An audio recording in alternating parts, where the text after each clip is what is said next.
perencana keuangan itu perlu buat siapapun ya. Dan biasanya dimulai dari orang yang pertama kali dapat income. Itu udah dari awal banget ya. Jadi jangan menunda-nunda, nanti nunggu settle, nunggu kaya, nunggu ini. Begitu terima income pertama kali orang yang kerja, itu lakukan perencanaan keuangan. Kalau terlambat ya segera. Jangan nunggu nanti gitu.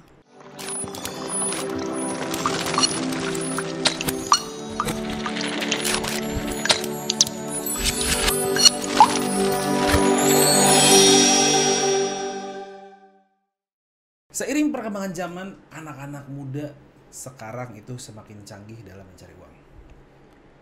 Semakin kreatif dan lebih hebatnya ini anak muda ini mampu menghasilkan uang hanya dari rumah.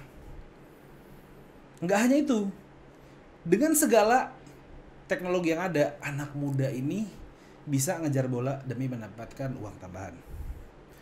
Gua Ingga Putra di Pikes, segmen Ngopi Manis, ngobrol pintar masalah bisnis ini. Gue bakalan ngebahas tentang financial planner.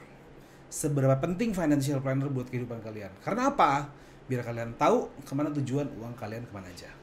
Kan percuma dong, sayang aja kalau misalkan kalian udah ngumpulin uang setinggi bukit, tapi abisnya nggak tahu buat apa aja. Gue mau kenalin teman gue yang udah hadir di sini. Ada Marvi dari Finansya. Halo Mas. Halo, apa kabar? Halo, apa kabar? Baik. Assalamualaikum. Waalaikumsalam warahmatullahi wabarakatuh. Oh gitu ya? Kayak gini Mas. Gini aja kalau kita kenalan. Gimana kabarnya Mbak Marvi? Alhamdulillah baik. Alhamdulillah. Perjalanan macet ya ke sini ya? Lumayan. Lumayan ya. Studio kita deket kan dari rumah?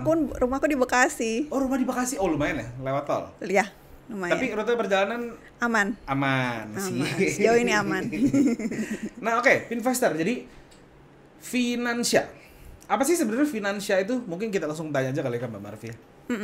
Finansa itu kita perencana keuangan khususnya di syariah ya. Jadi kita melayani konsultasi keuangan baik personal, company ataupun UMKM. Cuma memang spesialisasinya di syariah. Syariah. Gitu. Oh gitu. Iya. Tapi namanya sendiri kenapa namanya Finansya sih? Finansial syariah. Oh, disingkatnya Finansya. Finansya. Oh gitu. I see. Ini kalau gue boleh tahu ya Mbak, kapan sih sebenarnya berdirinya Finansya ini?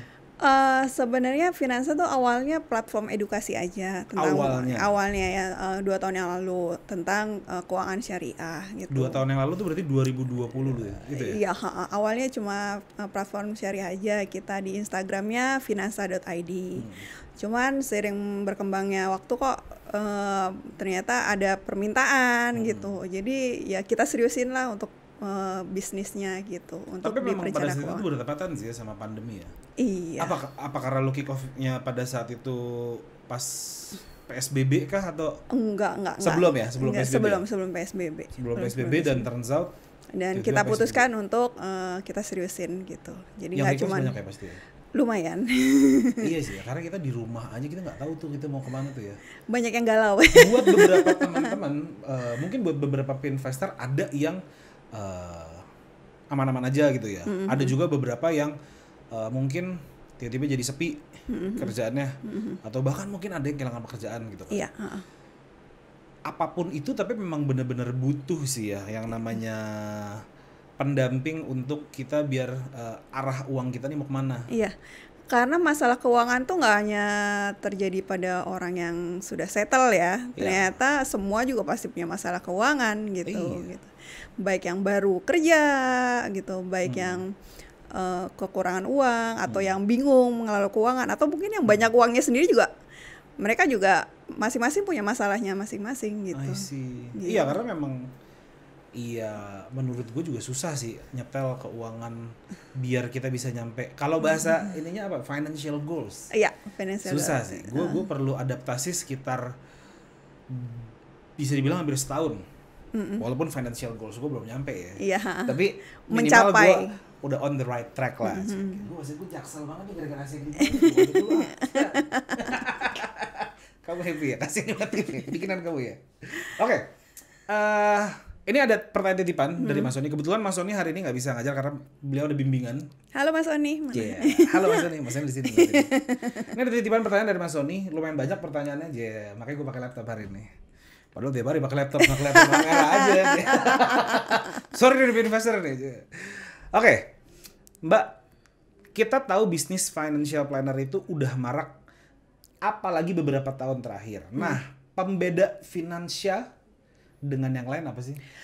Yang pasti kita khusus perencana keuangan syariah. Jadi kalau ada klien misalnya dia konsultasi ke kita, contoh ya bahas waris gitu. Kan hukum waris di Indonesia itu kan ada 3 ya. Benar. Ada perdata, ada adat, ada Islam gitu. Kalau dia mau jadi klien kita, ya kita hanya melayani hukum waris Islam. Gitu. Jadi yang perdata segala macam kita nggak pegang gitu. Jadi dan step-step perencanaan keuangannya juga sesuai dengan tuntunan Al-Quran dan hadis ya. Gitu. Jadi kita nggak terima klien yang konvensional atau yang biasa gitu. Jadi itu pembedanya. Let's say nih kayak misalkan gue bukan orang, gue maksudnya gue dari orang luar gitu ya. Gue pengen datang ke lu gitu. Misalkan let's say gue bukan muslim gitu ya. Terus gue datang ke lu, bisa nggak sih kalau misalkan lo memberikan jasa lo ke gue gitu, Mbak? Ya di awal kita state dulu gitu bahwa kita caranya dengan keuangan syariah ya gitu. Walaupun bukan Islam juga ternyata itu tuh ada aja gitu yang memang dia suka gitu, dan memang banyak ternyata nasabah kayak bank-bank syariah kan juga banyak yang non juga kan gitu karena memang hukumnya kan cukup adil ya gitu. Bedanya di ijab kabul kali ya kalau kayak gitu ya. Tidak memberatkan ya, dan memang ada sama-sama saling setuju gitu, saling sepakat gitu, tidak memberatkan salah satu pihak. Gue pernah deh kalau nggak salah dulu sempet deal sama, tapi beda ya kalau ini koperasi ya. Dulu gue pernah deal sama satu bukan deal sih, cuman gue tahu teman gue ada yang deal sama koperasi dan dia menceritakan ke gue gimana cara kerjanya mereka. Jadi dealnya adalah mereka bedanya di ijab kabul aja. Jadi kayak let's say misalkan harga barang ini misalkan 10.000 gitu ya. Ijab kabulnya gini, saya jual barang ini ke kamu 15.000 ya. Iya. Tapi yang dicicil sama 1 tahun misalkan kayak gitu. Iya. Nah terus mereka juga menemukan titik tengahnya gimana nih kalau misalkan ini nggak ketemu gitu kan. Itu kan bisa dinego gitu kalau keberatannya gitu. Jadi nggak ditentukan dari awal berapa persen gitu. Sesuai dengan kemampuan kita, itu yang membedakannya gitu.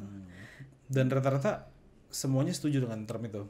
Ya ada beberapa yang setuju, ada yang enggak gitu kan. Yang kalau setuju kita lanjutkan gitu. Oh gitu. Tapi memang lo disclaimer dulu di depan. Dari awal udah set kalau kita memang syariah. Ininya syariah ya. Suka nggak suka pokoknya gue syariah. Ada beberapa tawaran konvensional ya aku tolak. Menarik juga nih. Tapi gue juga penasaran ya Mbak ya. Kenapa sih kita itu perlu independent financial planner? Kayak gue nih misalkan gue udah punya penghasilan gitu ya. Gue udah berkeluarga juga, gue udah punya anak juga. Kenapa gue harus punya financial planning? Untuk mencapai tujuan keuangan gitu kan. Karena kalau memang kita tidak melakukan financial planning itu ibarat kita punya peta. Kemana arah kita ke depan gitu kan, secara keuangan ya gitu. Jadi tujuan-tujuannya tuh apa aja gitu. Kalau kita sudah tahu tujuannya jangka panjang untuk apa, ditetapin. Jadi kalau sudah punya tujuan kan jadi buat rem kita juga kan gitu. Menggunakan uang tuh kita punya rem nih. Gue mau buat masa depan gitu, daripada gue belanja mendingan gue buat dana pendidikan gitu contohnya gitu kan gitu. Jadi kalau kita udah punya tujuan, kita lakukan financial planning, otomatis kehidupan kita juga jadi teratur ya, lebih teratur lagi gitu, tertata lebih rapih lah gitu. Iya, gue suka ya gimana ya, gue kenapa gue senang membahas ini gitu, karena setiap gue membahas ini gue bukan praktisi gitu, jadi kayaknya gue kurang pas nih kalau gue ngomong gini. Kayak untungnya kalau ada Mbak Marvi kan gue jadi enak gitu nanyanya kan. Jadi bener nggak sih Mbak, kayak misalkan gue sebagai gue hanya membaca sih, maksud gue kayak gue setiap gue punya uang, gue dapat gaji itu biasanya gue plot-plotin. Ini biasanya kalau gue nge-plotin tuh buat 4 pos gitu kan. Yang pertama buat harian, yang kedua gue buat jalan-jalan, yang ketiga gue buat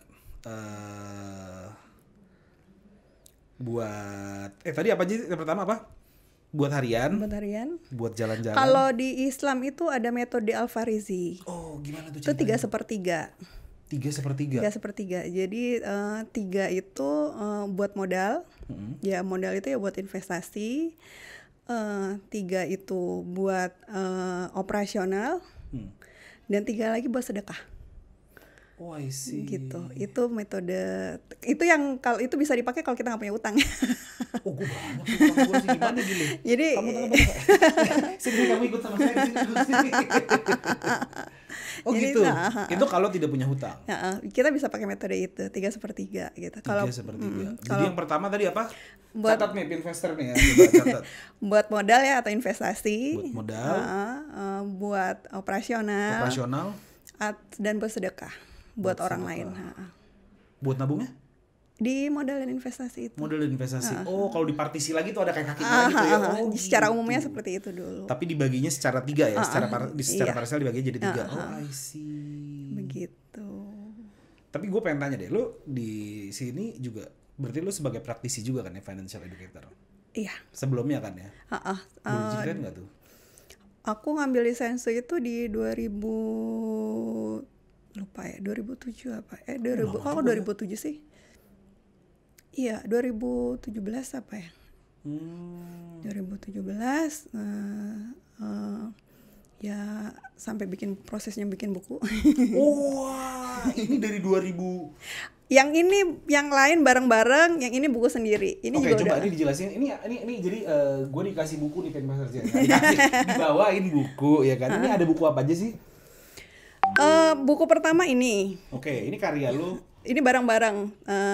Ada di sini ada Mas Brili Agung, ada Pak Mardigu, ada Muhammad Asad, ada siapa lagi nih yang terkenal ya? Hingga Putra ada nggak? Ada Pak Basuki Srojo. Oh, buat Basuki. Cak Bas. Oh iya, ada Cak Bas di situ.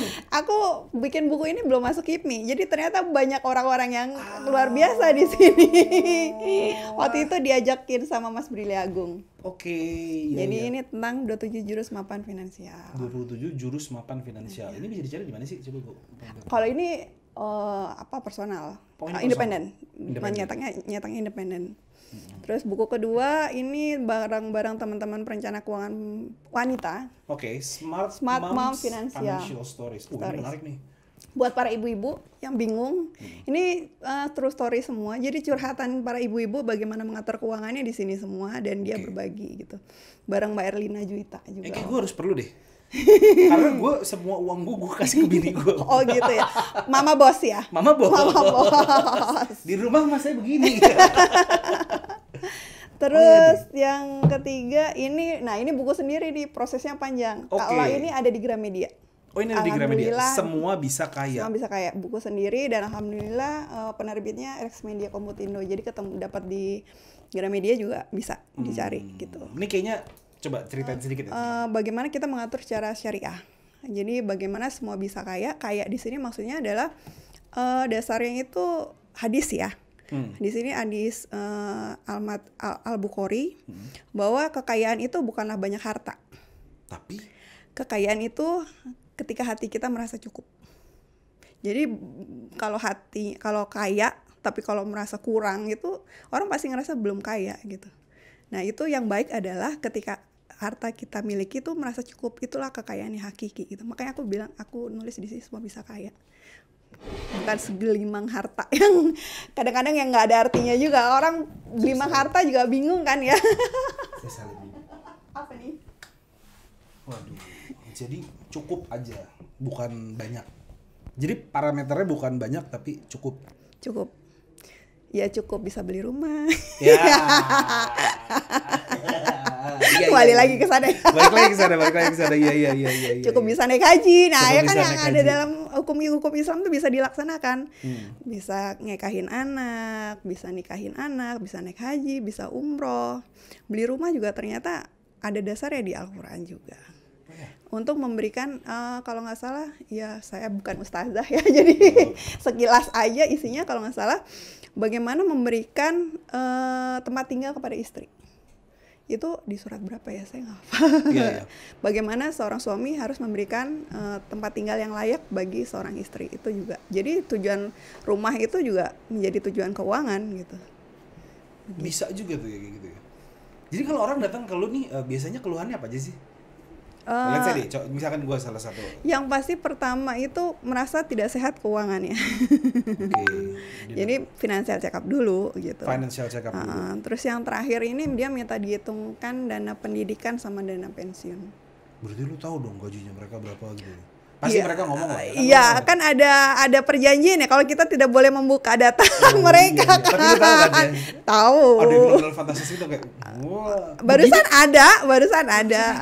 ada yang MM-an gitu. Ada ya orang ngasihin MM-an sebulan gitu. Bukan M ya, 100 ya. Bukan M, maksudnya asetnya M, tapi asetnya M, tapi penghasilannya 100 ada ternyata. Ini orang-orang kaya banget ya. Soalnya kan kita tidak memilih klien ya, maksudnya klien yang memilih lu ya. Jadi kita menerima dari yang kelas menengah, kelas bawah juga ada, kadang kita bantu juga kan, karena kita juga sebagai sarana juga siar kan gitu. Jadi kita bantu sampai yang begitu.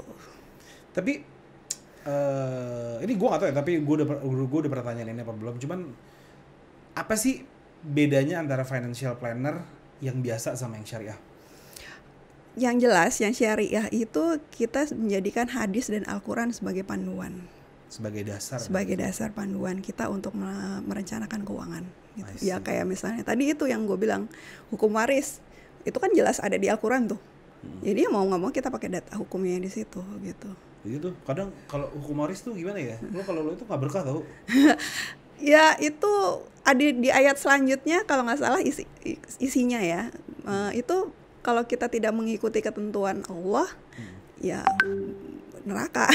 Iya sih ya. Jadi kalau hukum waris sebagai orang Islam ya, mohon maaf ya, kalau kita nggak menggunakan hukum waris Islam yang jelas-jelas itu ada di Al-Quran ya, detail loh itu, sepernya tuh detail banget. Iya. Itu ya itu. Tapi beda gak sih kalau gitu, gue ngomongin warisan dulu deh ya. Beda gak sih misalkan lo anak cewek dan anak cowok gitu? Jelas beda. Kan di situ dijelasin kalau laki-laki 2 bagian, perempuan 1 bagian. Kenapa begitu? Kenapa? Karena suami menafkahi istri. Yes. Tanggung jawabnya lebih besar daripada perempuan. Jadi sebenarnya bukan tidak adil ya. Ya adil. Allah Maha tahu yang adil itu seperti apa. What happened ketika ya nggak apa-apa ya, gue ini literasi juga sih buat gue. What happened ketika misalkan lo ada anak ada 5, ya kan ya, salah satunya meninggal, ya kan, tapi dia punya anak, yang meninggal ini cewek, tapi dia punya anak cowok, itu gimana tuh? Ini yang banyak kejadian ketika orang tidak membagi waris segera. Jadi waris itu segera. Jadi ketika ada si ahli waris yang meninggal, dia udah terbagi dulu gitu. Makanya kalau tadi itu harusnya sebelum kejadian ya, itu dibagi dulu gitu. Tapi kan kita nggak tahu kita bakal dapat warisan kapan. Sebagai ahli waris segera mengurus, bukan menunggu ya. Sebagai ahli waris punya tanggung jawab untuk segera mengurus gitu. Segera lebih baik gitu. Nah ini banyak kejadian orang menunda-nunda dan mohon maaf biasanya karena ada ibu ya. Karena ada ibu, terus akhirnya menunda bagi waris, nggak enak sama ibu. Karena nanti perhitungannya akan beda. Ketika masih ada ibu, kalau ibu udah dibagi, sama tiba-tiba meninggal. Dan itu bakalan jauh lebih rumit lagi perhitungannya. Begitu. Ini beda sih, kalau di film-film Korea tuh, yang ini bisa nunjuk tuh. Iya nanti warisan saya serahkan ke kamu. Film boleh. Itu juga boleh gitu. Misalnya gini, tapi yang pasti harus dibagi sesuai Islam dulu ya. Misalnya tadi perempuan laki-laki 2:1, udah dibagi nih, clear gitu. Tiba-tiba yang laki bilang, saya hibahkan deh bagian saya sama dibagi sama rata, boleh. Itu yang ngomong siapa konteksnya? Iya si ahli waris itu kesepakatannya. Oh ahli waris. Asal dibagi sesuai Islam terlebih dahulu. Jadi tahu haknya dulu secara Islam. Baru setelah itu misalnya atau ada kejadian nih keluarga sendiri malah.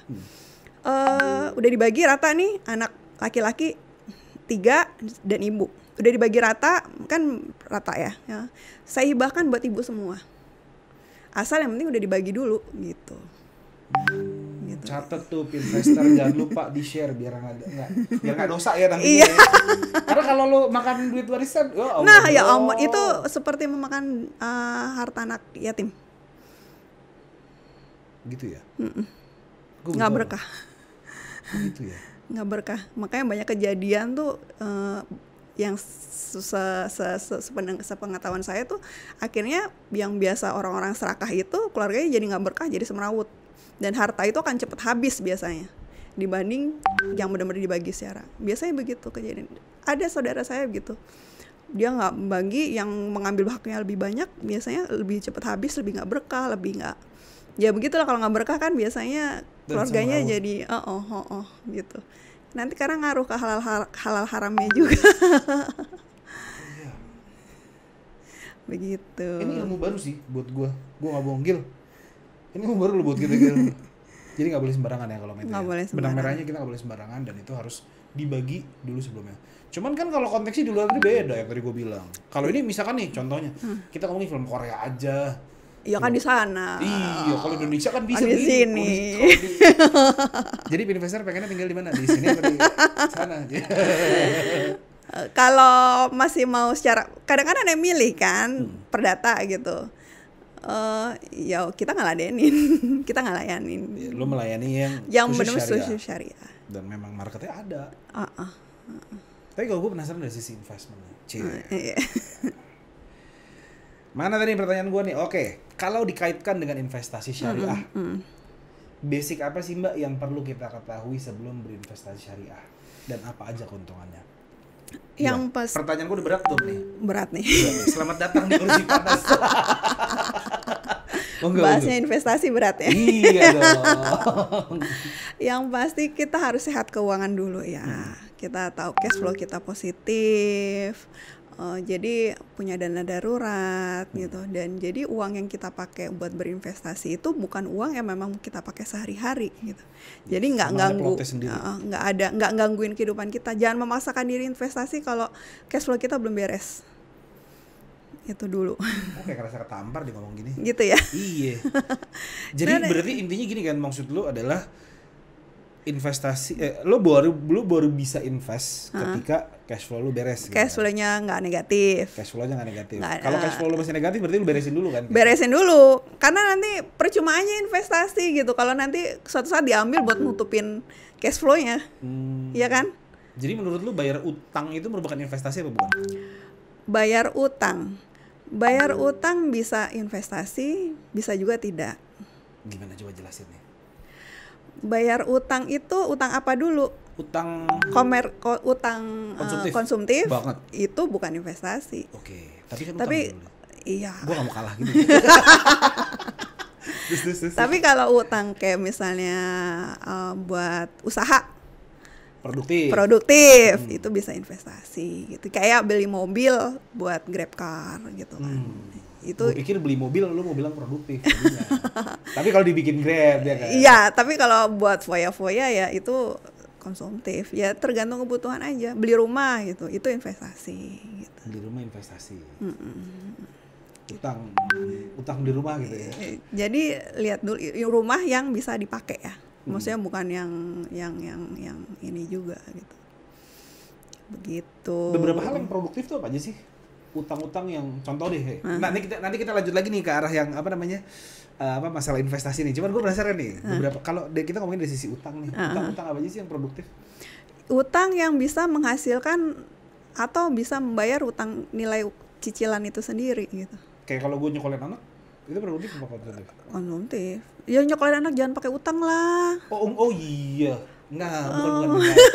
Enggak kayak gue salah ngomong nih kayaknya. Kamu biar ketawa. Jangan pakai utang lah. Iya. Maaf. Salah. Jadi gini, kalau tadi apa aja sih? Tuh kan gue lupa kan. Iya. Gue deg-degan nih ngomong. Tapi bukan berarti di sini menyarankan untuk berhutang ya. Nanti gue tadi kira kita menyarankan untuk hutang gitu kan. Beli mobil? Penggunaannya untuk apa? Pakai sehari-hari. Kalau memang cukup mampu, ya nggak apa-apa. Tapi nilainya kan berkurang ya mobil ya. Nilai itu termasuk konsumtif itu. konsumtif ya. Karena maksudnya. nilai mobil kan nggak bertambah kan. Kita bayar cicilan tapi nilai mobilnya suatu saat berturun kan. Belum bayar Turun. pajaknya. Nah, banyak biaya-biaya. Kalau kata istri gue nih, lu kalau masih pusing bayar pajak sama bayar bensin, gak usah lu gaya-gayaan beli mobil baru. Oh, benar. Iya kan? Karena punya mobil tuh nggak cuma mobilnya, Ini kayak banyak gue beli bukunya nih satu nih, ini gitu bagus ya. nih. Smart Moms Financial Stories nih. Wah. Terus. Iya, apa ya tadi? Tadi mobil. Iya, karena beli mobil nggak cuma, belum ke bengkelnya. Iya, bengkel. Kalau ada spare part yang rusak tuh, itu kan nggak ratusan ya, jut ya. Kayak kemarin tiba-tiba kaca mobilku pecah. Kenapa? Nggak tahu tuh ada yang mukul di pinggir jalan. Itu ternyata habisnya jut loh. Oh iya, lu parkir di Bintaro bukan? Enggak sih. Bintaro lagi banyak tuh kasus-kasus begitu tuh soalnya. Jadi bukan cuma beli selesai bayar cicilan atau bayar mobilnya udah selesai gitu. Berkala bayar servis mobilnya. Terus belum bayar pajaknya tiap tahun. Yes, terus tiba-tiba ada rusak, apalagi mobil-mobil yang bukan baru ya. Beli mobil baru mahal. Cuma maintenance-nya masih beberapa periode kan di cover ya. Ya.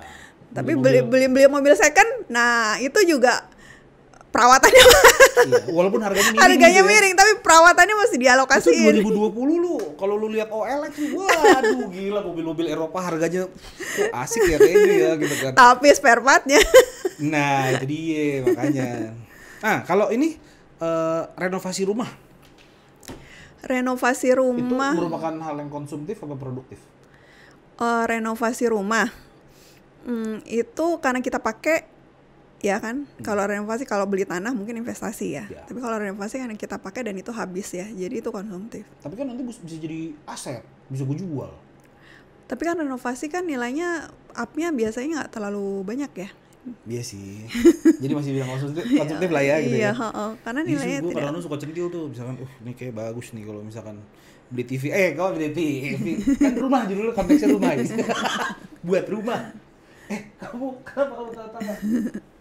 Gue kalau ngomong begini dicengin dulu nih. Oh gitu ya, karena curhat ya. Sebenarnya curhat. Ini gue dibully nih, gue di kantor dibully tau guys. Oke, kita lanjut lagi ke investasi. Oke. Tadi kita ngomongin apa sih investasi ya? Iya. Investasi dari segi syariah gitu ya. Tadi belum selesai deh kayaknya. Apa tuh? Kan Gue mau dibully lagi nih ya? enggak. Apa tuh? Step-stepnya investasi ya tadi Oh, iya, lagi. iya. Iya kan udah, nah cash flow-nya udah oke. Terus kita punya dana darurat. Nah, baru itu sisanya. Oh ya, sebelum investasi jangan asal investasi. Tentuin dulu investasinya untuk apa. Jadi kan banyak yang orang tanya tuh, investasi yang bagus tuh apa sih? Ya, banyak kan pertanyaan itu kan. Ya. Ya, yang bagus ya yang sesuai dengan kebutuhan. Jadi tetapin dulu tujuan keuangannya, baru pilih produknya. Gitu. Gue nih di otak gue banyak banget nih, 1000 pertanyaan yang pengen gue tanya ini. Cuman nggak bisa dong, kan harus bayar. Oh gitu ya? Iya dong. Gratis ya. Kalau mau kontak-kontak boleh lah. Nanti kita taruh Instagramnya di bawah sini nih. Boleh. Tapi ini menarik ya kalau misalkan kita ngomongin masalah investasi gitu ya. Dan dana darurat, gue juga menarik nih dana darurat gitu kan. Seberapa tadi investasi kita udah belum sih? Bahas investasi udah ya? Udah. Nah, kita sekarang ke dana darurat. Seberapa penting sih peranan dana darurat itu untuk kehidupan? Penting. Nah, kemarin punya dana darurat selama masa pandemi, wah, nggak terlalu stres tuh. Iya. Yang selamat, yang bisa hidup tenang tuh biasanya yang punya dana darurat. Nominal ideal itu Idealnya. Jadi dana darurat itu digunakan untuk kejadian-kejadian yang di luar prediksi. Force major Ya. Pandemi itu force major, tiba-tiba di PHK atau dipotong gajinya. Itu kan banyak kejadian tuh di pandemi kan ya. Terus juga tiba-tiba bocor, mobil kecelakaan, nggak ada asuransi, ban bocor. Nah, itu bisa pakai dana darurat gitu. Rumah sakit sebaiknya punya asuransi. Catat, jangan sampai. Asuransi kesehatan Asli, itu. gue pernah loh, gue punya pengalaman jelek banget ya. Gue nggak punya insurance. Walaupun gue tahu kayaknya gue di cover gitu. Sebenarnya BPJS sudah cukup kok sekarang. Gue lupa, cuman gue keburu kadung bayar gitu kan. Gue jual aset lo bro, asli. Iya kan? Asli gue jual aset mbak. Iya kan? Cuman karena gue nge-skip itu aja gitu loh. Kenapa nggak bayar Enggak. Ya, kenapa sih? Gue nggak Nilainya nggak seberapa loh Nilainya dibanding nggak kalau seberapa. kita sakit ya. asli gue udah gue jual motor waktu itu. Jadi kayak ya nggak apa-apa lu buang uang kecil buat jagain aset lo yang gede. Nah. Investor. Aset diri sendiri ya. Aset diri sendiri. Asuransi itu penting. Jadi biar dana darurat lo nggak keganggu, baiknya lo pakai asuransi gitu. Iya. Nah kita ngomongin insurance dulu deh. Jadi itu kan asuransi kesehatan ya. Setiap orang Kan perlu. tadi gue sempet cerita tuh kalau misalkan gue waktu itu gue gak pakai asuransi, tiba-tiba gue jual aset gitu. Iya itu kan nggak mau kan kejadian seperti itu karena berobat itu mahal sekarang. Mahal banget gitu. Jadi perlu asuransi kesehatan. Paling nggak BPJS itu cukup ya. Kalau memang berlebih boleh ambil asuransi swasta, tapi minimal BPJS. Kedua, buat yang pencari nafkah dan nafkahnya buat orang-orang ya, menghidupi orang-orang itu perlu asuransi jiwa. Kenapa? Kita nggak tahu usia. Tiba-tiba udah nggak bisa nafkahi lagi, kasihan kan orang-orang sepeninggalan kita kan. Iya benar. Jadi itulah fungsinya asuransi jiwa. Nah buat yang single terus nggak nafkahi orang-orang ya nggak perlu gitu. Atau istri yang nggak bekerja gitu, itu nggak perlu asuransi jiwa. Tapi buat suami nih yang memang bekerja menafkahi orang-orang, ya baiknya asuransi jiwa. Single pun kalau menafkahi orang tua juga perlu asuransi jiwa. Gitu. Baik kalau orang tua kita pensiunan gitu ya misalkan ya. Bisa nggak sih kalau kita patungan anak-anaknya gitu untuk bayarin insurance orang tua gitu? Bayarin asuransi jiwa itu yang buat si pekerja, bukan orang tua. Oh, gitu. Buat si anaknya, buat si anaknya. Oh, okay, buat si anaknya, buat misalnya sekarang kan sandwich generation kan biayain orang tua. Iya. Single lah. Nah, supaya orang tuanya nanti, kita nggak tahu ya, usia tuh nggak hanya orang tua ya dipanggil cepet ya. Banyak anak muda juga sekarang tiba-tiba gitu kan. Nah, single pun, nah dia yang diasuransiin jiwanya dia. Supaya nanti kalau tiba-tiba dia nggak ada, orang tuanya bisa hidup layak gitu. Jadi kuncinya kalau nafkahi orang lain itu perlu asuransi jiwa. Jangan lupa tuh investor. Nah ada satu lagi nih, kita balik lagi coba ke masalah dana darurat. Boleh. Nominal yang pas tuh berapa sih? Kayak misalkan gue nih, gue udah punya anak, udah punya istri. Anak 1, istri baru 1. Ini sengaja apa nggak sengaja nih? Nggak, anak 1, istri 1. Per kepala dihitung 3 bulan. Jadi kalau single 3 bulan. Kalau gue single berarti gue memiliki 3 bulan penghasilan gue 1 bulan. Apa? Gimana ya bahasanya ya? 3 kali penghasilan gue sebulan. Oke, kalau gue single. Kalau punya istri 6 bulan. 6 bulan. Nah, kalau punya anak 1 berarti 9 bulan. Kalau anak 2 1 tahun. 1 tahun dikali penghasilan. Gitu. Jadi punya kelulusan tuh kita kalau tiba-tiba kejadian apa-apa gitu ya. Kalau ada force major kita bisa punya pegangan. Kita punya pegangan gitu. Dan nggak perlu berhutang gitu. Biasanya kejadian-kejadian itu yang bikin banyak orang berhutang gitu. Bener tuh. Nah, oke, gue agak penasaran juga sih tadi lu sempat mention tentang sandwich generation. Ya. Menurut lu deh, gue pengen tanya dulu, menurut lu gimana sih sandwich generation itu? Sandwich generation itu gimana dia menghidupin orang tua dan juga keluarga dia sendiri kan gitu. Jadi ya itu gimana caranya ya dibagi aja gitu sesuai kemampuan ya. Kalau nggak mampu sebaiknya dikomunikasiin, jangan memaksakan diri gitu, dikomunikasikan dan dicari jalan tengahnya seperti apa gitu. Atau dikompromikan gitu, atau memang kalau memang sudah mentok berarti mau nggak mau ya cari tambahan. Nah tambahan itu ya dikompromikan bersama gitu, bukan jadi beban dia sendiri gitu kan gitu. Karena banyak yang gengsi kali ya. Tapi memang anak Jakarta, nggak anak Jakarta sih, anak sekarang tuh rata-rata banyak yang mengalami sandwich generation dimana mereka harus menghidupi orang tuanya, harus nggak pingin kan anak kita begitu, jadi siapinlah perencanaan keuangan dari sekarang. Siapin. Jangan lupa kontak Mbak Marvi. Masuk Michael. Boleh ya? Halus ya masuk ya? Boleh. Itu caranya buat memutus tali sandwich generation. Memutus generasi ya. Tapi bukannya secara syariah memang kita diwajibkan untuk membantu orang tua? Hitungannya sedekah. Oh, istri aja membantu suami itu dihitungan sedekah.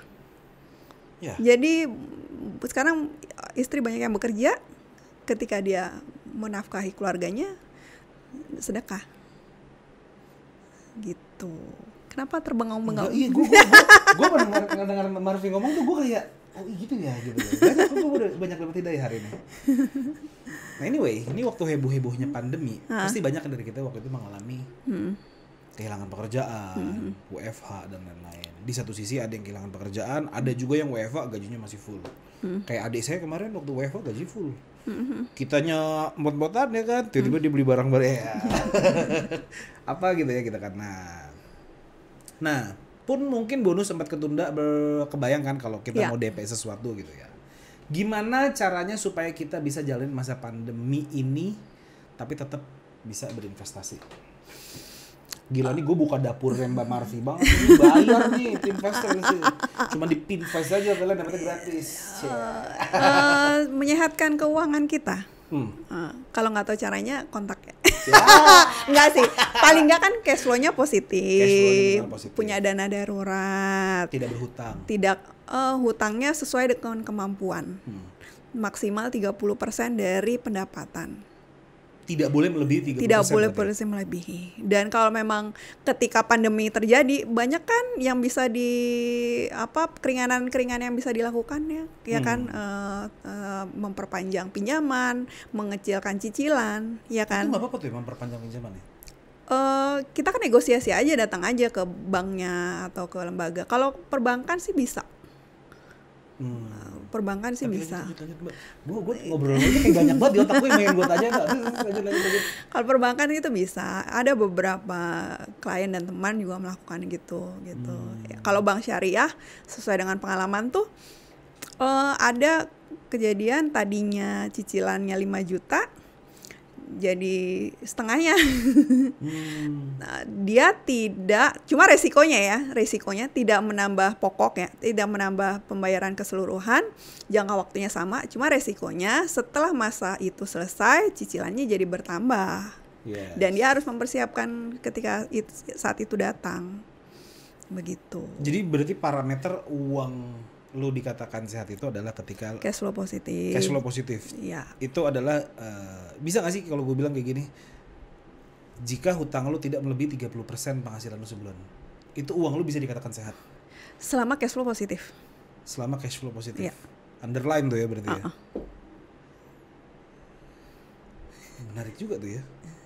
Nah, kalau utangnya melebihi dari 30% dari penghasilan lo sebulan, berarti nggak sehat. Itu nggak sehat tuh ya? Nggak sehat. Dia kalau terpaksa sudah kejadian, coba refinancing. Ya itu tadi, datanglah ke pemberi. Kalau secara lembaga keuangan nggak akan dikasih sih sebenarnya.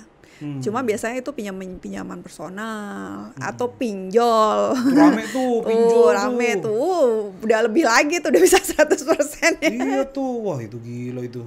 Bisa sampai berlipat-lipat itu. Kalau bahas pinjol bisa satu sesi sendiri. Cuman enggak, sebenarnya intinya kan mereka memberikan solusi. Bisa jadi solusi selama dipakainya tepat. Enggak juga sih. Enggak, kenapa? Enggaknya. Karena mereka berbunga ya, majemuk ya, harian. Oh iya, karena ya. Jadi bukan solusi. Secara syariah enggak. Dan itu enggak syariah sekali. Yes. Kalau kita ngomongin secara syariah mungkin enggak kali ya. Ya setuju gue kalau itu. Ya cuman balik lagi sih ya, setiap orang kan mungkin ya ada optionnya masing-masing. Tapi gue agak tertarik ketika lu tadi sempat mention masalah apakah mungkin tenornya dipanjangkan gitu. Itu maksudnya gimana sih jadi? Kalau di bank itu misalnya kita ada masalah gitu, misalnya kita nggak bisa nyicil atau misalnya tiba-tiba ada kejadian gitu, force major kita nggak di PHK atau apa, cobalah datang ke banknya gitu. Saya punya masalah ini gitu, kita cari solusi bareng-bareng gitu. Sebenarnya bank tuh terbuka gitu, dan mereka bisa memberikan solusi daripada diam-diam nggak bayar. Iya. Gagal bayar atau apa gitu kan ngaruh juga sih ya. Mungkin mendingan datang ke banknya, kita langsung terus terang aja gitu dan cari solusi bersama. Apalagi yang syariah ya, jadi mereka welcome kok sebenarnya kok. Dan itu bisa didiskusikan untuk mencapai mufakat gitu ya. Iya. Let's say utang lo misalkan contoh nih ya, utang lo tinggal 3 bulan lagi gitu ya. nominalnya 3 juta, let's say contoh, ini kan kita contoh nih investor gitu kan. Kalau mereka syariah biasanya mereka mau tuh ya diajak diskusi untuk yang konvensional juga sebenarnya mereka welcome kok kalau ada masalah. Iya, yang penting kita jujur deh ada masalah apa gitu, daripada tiba-tiba kita menghilang nggak bayar gitu. Ya karena itu kan jelek reputasi jatuh. Nah benar. Jadinya Slick OJK-nya sekarang Slick ya, bukan BI checking ya. Karena masih banyak yang bilang BI checking. Oh namanya Slick sekarang. Slick. Oke. Iya dibanding nggak bayar, mendingan kita paling nggak usaha datang, kita gitu datang usaha dulu gitu untuk kompromi itu seperti apa, atau bantu jual. Oke. Kalau memang udah deadlock gitu, tuh, kalau gitu tuh. atau deadlock gitu, bantu jual, kita bareng-bareng jual. Cuma ya kita usaha jual juga gitu. Seingat gue kalau yang bantu jual tuh syariah tuh. Iya. Karena kooperasinya yang teman gue cerita itu waktu itu dia gagal bayar atau gimana gitu. Dia datang ke kooperasinya dia itu, akhirnya dijualin itu barangnya itu. Barangnya itu dijual. Nah, dia hanya bayar sisanya yang piutangnya dia aja. Sisanya nanti kalau ada lebihan ya dikasih ke dia lagi. Cuma kan harganya beda ya biasanya ya. Iya, kalau beda. bank biasanya yang penting ketutup. Iya. Kalau kita kan biasanya cari lebih. Makanya kan bedanya di ijab kabul. Gitu. Menarik. Nah, lo terkait yang kemarin-kemarin nih pandemi, lo udah cerita menarik apa nih dari klien lo? Kan gak boleh di-share, cuma gak apa-apa, cerita aja kan gak nyebut. Jangan dong. Jangan, gak boleh. Gak boleh. Oh iya, ini. Jangan dong. Ini berarti memang udah disumpahan, tidak boleh membocorkan. Saya tanda tangan kontrak loh. Gak boleh. Jadi batal pertanyaan investor. Jadi gitu. Banyak ya kejadian-kejadian, tapi rata-rata ya itu kayak PHK. Ya semua udah tau lah masalahnya seperti apa. Rata-rata memang ada yang kehilangan usahanya. Tadi yang punya usaha tiba-tiba stop sama sekali. Stop usahanya waktu itu kalau nggak salah tour and travel ya. Terus ada, saya ngomongnya ini aja ya, umum aja ya. Ya kayak gitu. Terus dipotong gajinya setengah gitu kan. Terus ada yang nggak digaji berapa bulan gitu kan, tapi harus tetap bekerja gitu. Ya kejadian-kejadian seperti itu. Ya apalagi kalau berhubungan sama services ya kan. Tapi operasional jalan terus kan. Iya. Dapur mesti ngebul. Iya benar. Nah itu yang punya dana darurat tuh biasanya lebih tenang. Tapi beda gak sih seorang pengusaha dan seorang kepala keluarga yang bekerja sebagai karyawan? Dana daruratnya? Kalau pengusaha tetap harus dipisahkan uang bisnis sama uang personal. Sebenarnya secara personal nggak ada bedanya pengusaha sama pekerja. Cuman yang di bisnisnya ini itu hitungannya beda lagi. Kita ngomongnya personal gitu. Ini menarik loh. Ini pertanyaan ini kita bisa sampai 3 jam. Bisa sampai malam ya ini. Sampai malam loh ini. Ini di otak gue masih banyak banget nih. Ini kalau ini gimana Mbak? Investor kalau pengen tanya, coba follow aja langsung Instagramnya Mbak Marvi. Jeng_Marvi atau finansa.id. Siap. Tanya aja di DM-nya. Bless aja pokoknya. Ini mau beli buku juga boleh. Iya, boleh dong. Malas ke Gramedia. Sponsor ya? Gak apa-apa. Bisa DM juga. Bisa DM juga. Ya nanti kita 50.000 lah ya. Well anyway, ini ada, gue mau curhat sedikit ya, boleh ya. Nih kondisi kan semua udah digital banget nih. Ya kan? Ini kondisi yang mungkin lu semua nih di rumah ya tinggal kan? pencet langsung datang. Semua udah digital, semua udah dipermudah ya kan. Lo mau belanja apa aja tuh lo bisa di rumah gitu kan. Nah, di satu sisi kadang gua sendiri merasa makin boros nggak kontrol. Pasti ya kan. Nah, investasinya tuh dikesampingkan akhirnya. Jadi bukannya nabung dulu baru jajan, tapi malah jajan dulu sisanya baru nabung. Nah, itu gimana? Makanya kalau begitu terima income langsung dihabiskan. Dihabiskan dengan cara yang benar. Oh, halus juga dia. Jadi langsung dihabiskan misalnya.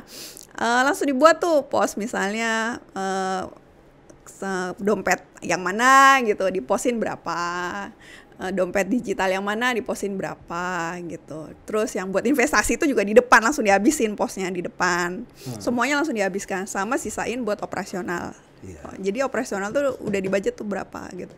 Jadi ketika di dompet titik-titik habis, selesai udah, jangan dipaksain untuk ngeklik lagi. Kayaknya gue beli deh. Ini soalnya duit gue di bini gue semua nih, Mam. Kayak gitu. Jadi ya sesuai dibajetin aja dari awal, misalnya 100.000, 200 atau berapa gitu. Apa mungkin kamu kayak gitu juga investor? Begitu dapat duit, dompetnya dompet Gojek sekian, dompet OVO sekian. Tadi aku mau nyebut merek loh ya. Nggak apa-apa kalau Oh gitu ya. kita baik loh. Tapi kalau habis jangan terus ngisi lagi atau pay later ya.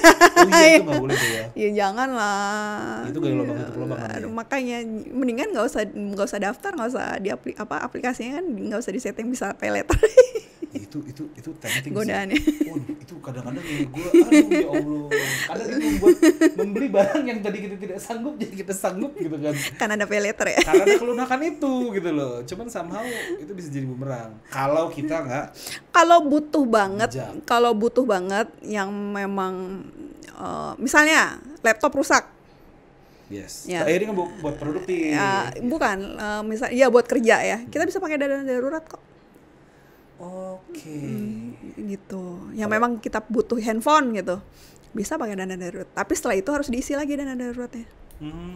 Gitu. Karena memang urgent gitu. Jadi memang apa yang barang-barang kita butuhkan itu jangan terus pakai pay later.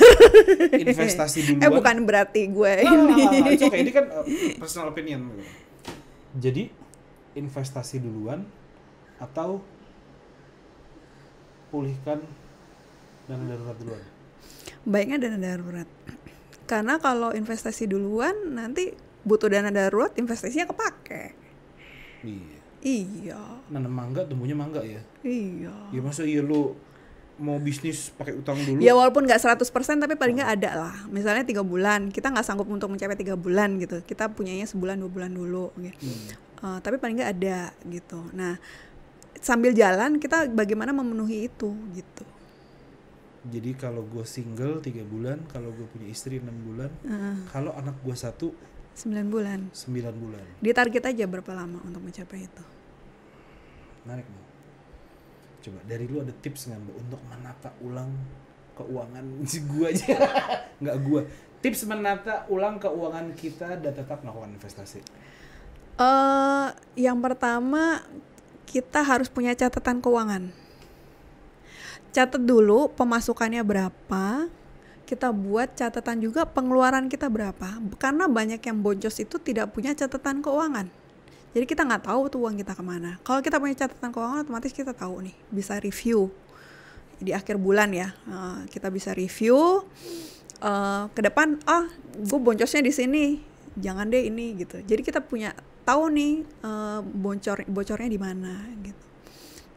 Dan lakukan budgeting. Ya itu tadi dihabiskan di awal. Ketika buat budgeting, kita buat budgeting dulu, habis terima uang, habiskan itu dengan sesuai dengan budget yang kita buat gitu. Nah, tetap lakukan pencatatan dan itu dilakukan rutin gitu. Kenapa? Gue berasa kayak langsung kayak iya loh. Nggak, cuma memang benar gue setuju. Dan itu gue perlu adaptasi sih soal itu. Karena gue masih ada hasrat kebendaan. Itu tuh investor tuh susah banget.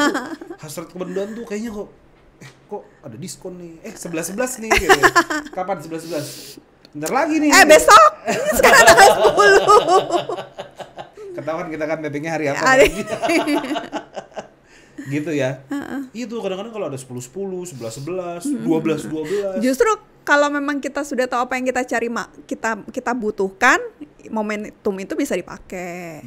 Misalnya gue punya bayi gitu kan. Ini umur 6 bulan nih kan, betulan anakku 6 bulan pas. Jadi kita hari ini. Waktu itu sebelum kita tahu nih kebutuhan kita apa, waktu itu beli buat alat makannya segala macam, kumpulin aja dulu. Nah pas promosi kita beli deh. Tapi kan udah memang sesuai kebutuhan dan udah ada budgetnya gitu kan. Gitu. Jangan apa tuh sah-sah aja. Gak perlu gengsi gak. Ya gak boleh hilangkan gengsi gitu. Kan demi financial goals. Iya gitu. Ini ada pertanyaan lagi dari Mas Ani, titipan. Dia ngetik tuh. Mbak, boleh minta sedikit pencerahan kah? Bagaimana menurut Mbak pengaruh blockchain dalam bisnis financial planner? Berat nih. Dosen yang nanya. Beda emang nih. Ini baru yang pertanyaan berat banget nih. Aku terus terang belum belajar banyak tentang blockchain gitu. Cuma kan dalam mungkin nanti arah investasinya ke depan akan berubah ya. Itu jadiin alternatif buat investasi gitu. Cuman karena memang sekarang belum banyak teredukasi gitu, kita harus berhati-hati untuk investasi ke sana gitu. Jadi kalau memang kita belum tahu ilmunya banget, lebih baik nggak. Gitu. Investasi itu harus tahu ilmunya dulu gitu. Jadi nggak sembarangan ikut orang gitu. Kayak kemarin tuh banyak kan yang akhirnya kena masalah ya di blockchain ya.